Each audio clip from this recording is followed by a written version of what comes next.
So I'm sure that most of you know by now that I'm sort of addicted to reading random stuff.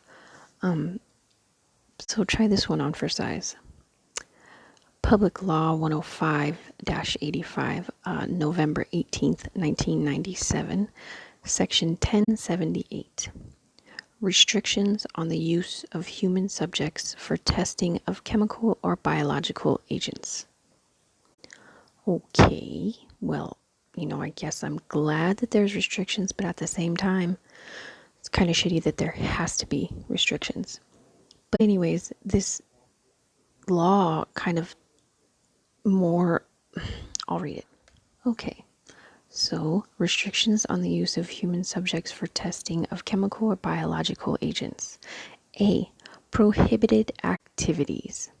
The Secretary of Defense may not conduct directly or by contract, number one, any test or experiment involving chemical or biological agents on a civilian population, or two, any other testing of a chemical or biological agent on human subjects. Great, right? So it starts off pretty solid, and I was comforted for about 4 seconds, however long it took me to read that. Well, then B says exceptions, because there is exceptions to every rule, even when it comes to the use of human subjects on testing. Okay, anyway, exceptions. Subject to subsections C, D, and E, the prohibition in subsections A, which is the one that I just read, does not apply to a test or experiment carried out for any of the following purposes. 1. Any peaceful purpose that is related to a medical, therapeutic, pharmaceutical, agricultural, industrial, or research activity. That's everything. Okay. 2. Any purpose directly related to protection against toxic chemicals or biological weapons and agents. 3. Any law enforcement purpose, including riot control. So, basically, if you know what to say, you absolutely can use human subjects for testing of biological or chemical agents, as long as you say it's for their own good. Now, I came across this information, this law, when I was researching geoengineering. And, this to me, I think that geoengineering would absolutely fall under one of these accepted umbrellas, because they could very easily say that, global warming or whatever is gonna kill us, so they have to, stop it, and that's their peaceful purpose or whatever. So I think, geoengineering definitely falls under the umbrella of an exception, and that, they could use it and it would not be breaking any laws. So included in this law is what is meant to be, or at least meant to appear to be, a sort of fail-safe clause. So C, informed consent required. The Secretary of Defense may conduct a test or experiment described in subsection B only if informed consent to the testing was obtained from each human subject in advance of the testing on that subject. D. Prior notice to Congress within 30 days of DoD approval, detailed reporting setting forth full accounting of plans must be submitted to Committee on Armed Services of the State, of Committees on National Security of the House of Representatives by the Secretary of Defense. Then 30 days after the report is received by those committees, the study may be conducted. Okay. So that seems legit, right? Like, if you are one of these exceptions, then, you have to get informed consent and you have to submit paperwork to a committee and all this stuff, right? Well, what is informed consent? So, for most research, informed consent is documented using a written document that provides key information regarding the research. The consent form is intended to be in part to provide information for potential subjects' current and future reference, and to document the interaction between the subject and the investigator. However, if a signed consent form is required, it alone does not constitute an adequate consent process. The informed consent process is an ongoing exchange of information between the investigator and the subject and could include, for example, the use of question and answer sessions, community meetings, videotape presentations. In all circumstances, however, individuals should be provided with an opportunity to have their questions and concerns. So again, sounds good, sounds great, seems official, right? But is there any time that you don't have to get informed consent? Of course there is. If the research activity meets the criteria for a waiver of consent, it can be completely waived and no consent necessary. So some of those criteria are: the research involves no more than minimal risk to the subjects.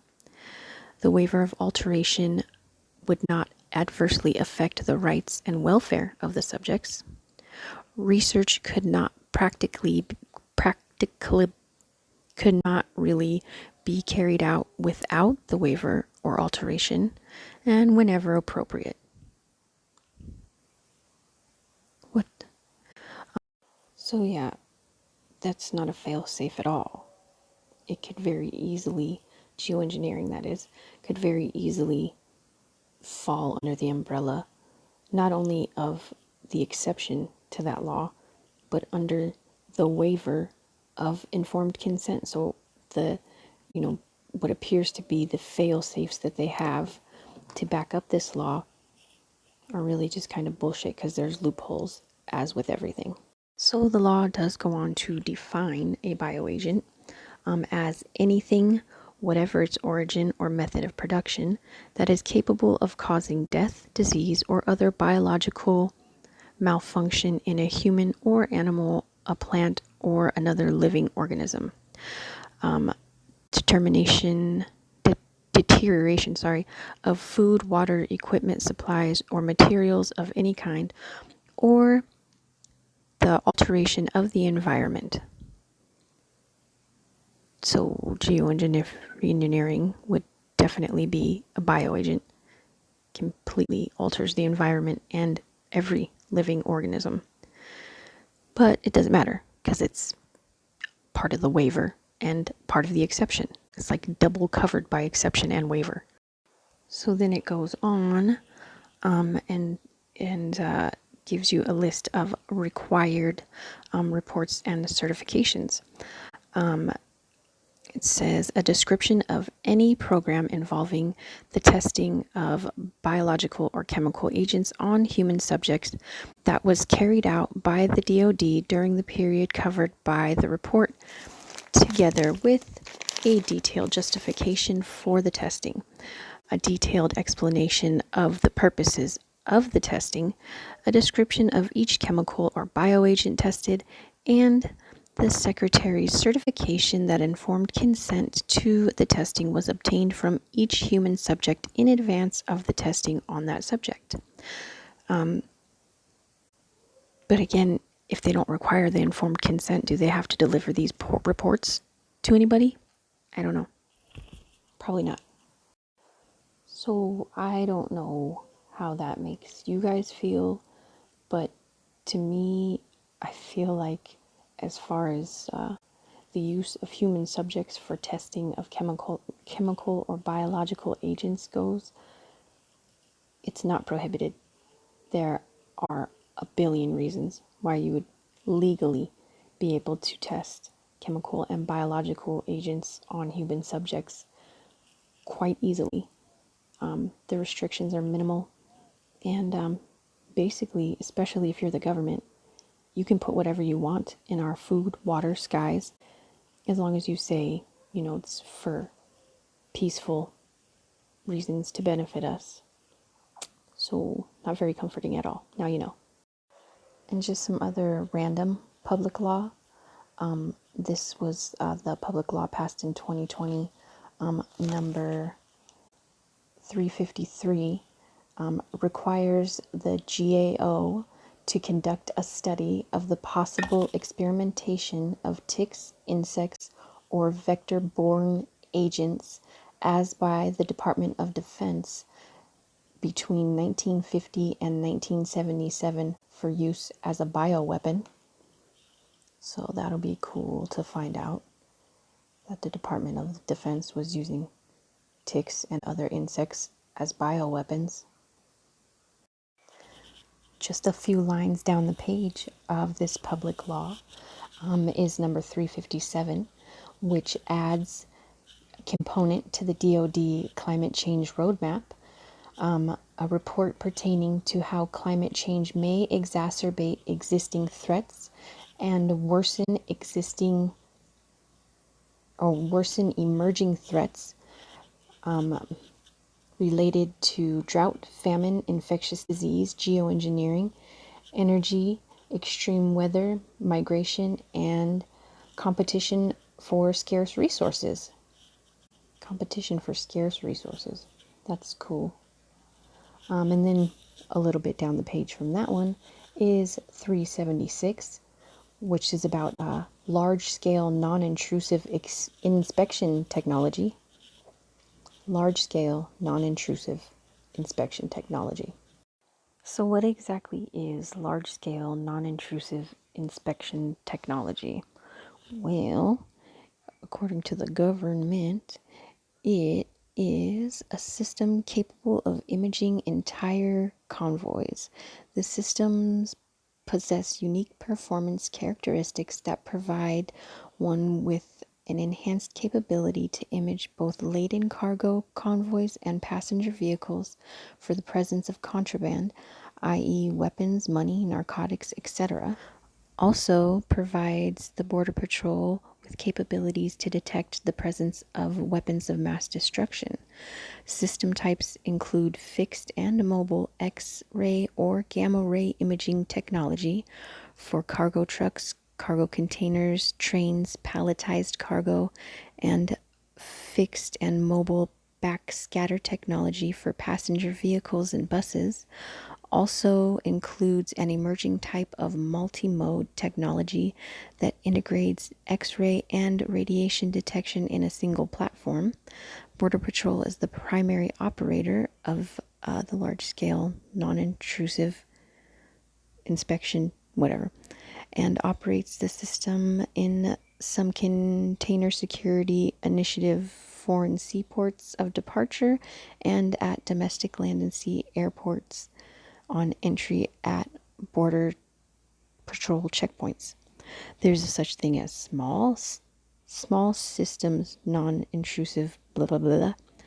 They're used to perform non-intrusive inspections on passenger baggage and cargo, view inside of fuel tanks and small compartments, identify density abnormalities in the shells of vehicles, behind the walls of convoys and in propane tanks, and identify false walls in containers. Some system types include X-ray vans, baggage X-ray systems, density meters, fiber scopes, and tool trucks, operated by Border Patrol in some foreign seaports and at home. So in 2015, because of these systems, conducted more than 7 million examinations, which resulted in 2,451 seizures, including over 390,000 pounds of narcotics, 61 stowaways, and more than 4.1 million in U.S. currency. These systems are deployed at ports where 96% of cargo arrives in the United States. So, yeah, I didn't even know that was a thing, but it makes sense.